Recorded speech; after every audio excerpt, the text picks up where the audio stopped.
सामुदायिक सहायक अध्यापक संघ के उत्तरी छोटा नागपुर प्रमंडल अध्यक्ष भागवत तिवारी ने राज्य के शिक्षा मंत्री के आकलन विरोधी बयान का कड़ी निंदा किया है। तिवारी जी ने शिक्षा मंत्री का निंदा क्यों किया है, किस लिए किया है, आइए जानते हैं खबर को विस्तार से। इससे पहले मैं आपसे करता हूं एक छोटा सा रिक्वेस्ट। P4 पारक को जिस तरह से दुलार और प्यार दे रहे हैं उसी तरह से आप देते रहें और वीडियो को देखते रहें। सहायक अध्यापक संघ के उत्तरी छोटा नागपुर प्रमंडल अध्यक्ष भागवत तिवारी ने राज्य के शिक्षा मंत्री के आकलन विरोधी बयान की कड़ी निंदा किया है। मंत्री ने अपने बयान में जो कहा है कि आकलन परीक्षा केवल 10% मानदेय वृद्धि के लिए किया गया था, उनके पारा पद में बने रहने के लिए आकलन परीक्षा लिया गया है।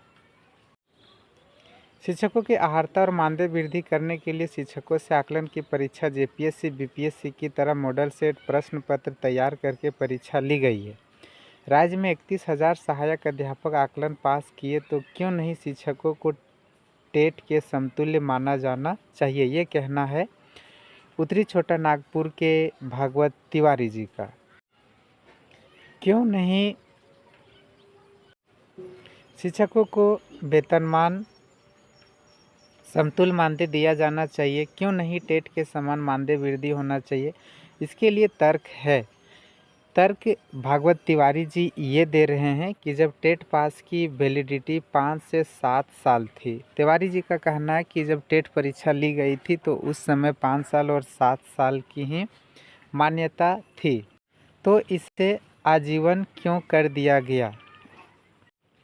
आखिर ये किस नियमावली में लिखा था कि जबकि 5 साल की वैलिडिटी समाप्त होने पर उस प्रमाण पत्र की बाध्यता समाप्त हो जाती थी। फिर जिस समय से आजीवन किया गया उस तिथि के पहले टेट प्रमाण पत्र की वैलिडिटी समाप्त मानी जानी चाहिए थी, किंतु पूर्व के प्रमाण पत्र भी लागू हैं। साथ ही बहाल शिक्षकों को टेट परीक्षा में सफलता मिली, इन शिक्षकों को कैसे और किस नीति के सिद्धांत एवं किस नियमावली के तहत टेट के समतुल्य मानदेय वृद्धि की गई, तो फिर आकलन पास सहायक अध्यापकों को क्यों नहीं टेट समतुल्य मानदेय वृद्धि होगा। ये सवाल और ये तर्क तिवारी जी का है और ये तर्क शिक्षा मंत्री को दे रहे हैं कि इस तरह की जब नियमावली थी तो नियमावली में जब फेरबदल हो सकता है तो एक आंख में काजल एक आंख में खटका क्यों, एक ही राज्य में दो नीति क्यों। के इस बयान का संघर्ष मोर्चा के राज्य सदस्य भागवत तिवारी ने घोर निंदा किया है। आखिर आकलन पास करने वाले सहायक अध्यापकों को टेट के समतुल्य मानदेय क्यों नहीं दिया जा सकता है, इसका कोई लॉजिकल बयान मंत्री जी नहीं देते हैं। मंत्री जी को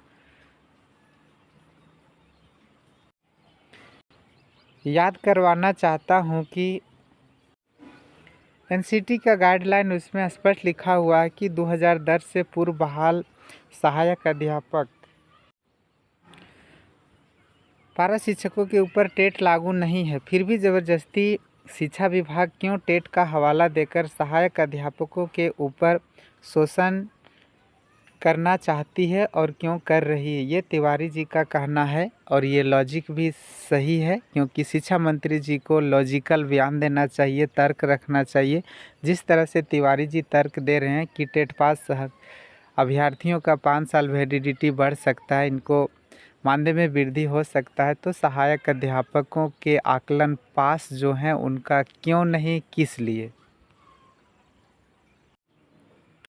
आखिर अल्पसंख्यक विद्यालयों में पढ़ाने वाले शिक्षकों को बिना टेट का कैसे वेतनमान लागू किया गया। देखिए लॉजिक तीसरा है तिवारी जी का कि अल्पसंख्यक विद्यालयों में न टेट है, न आकलन है, न और कोई नियमावली, उसके बाद भी आप वहां वेतनमान दे रहे हैं, तो एक ही राज्य में सहायक अध्यापकों को शिक्षकों के तरह तरह के नियम क्यों लागू कर रहे हैं। 28 की बैठक में हर बिंदु पर चर्चा होगी।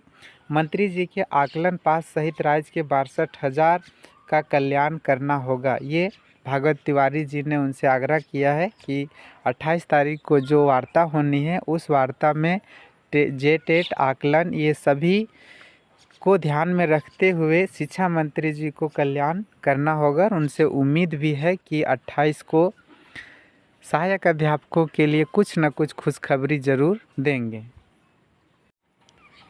आकलन विरोधी बयान देने से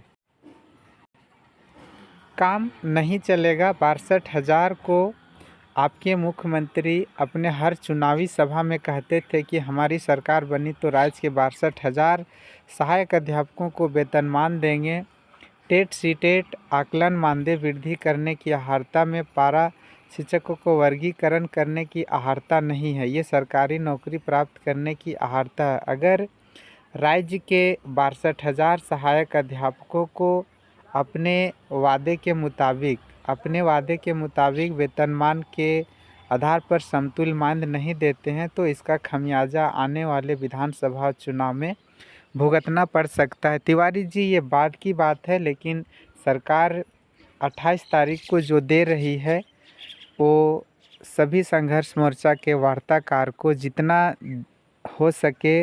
जितना ज़्यादा हो सके जो दे रहे हैं वो ले लेना चाहिए। टेट आकलन का विरोध कर रहे हैं तो उन्हें जिस तरह से लॉजिकल बयान दे करके 3-4 बातें चिन्हित करके जिस तरह से आपने बात को रखा है वही बात आप अगुआ साथियों के मार्फत शिक्षा मंत्री के समीप ये लॉजिक रखें। शिक्षा सचिव, IAS अधिकारी, परियोजना अधिकारी के सामने इस बात को रखें।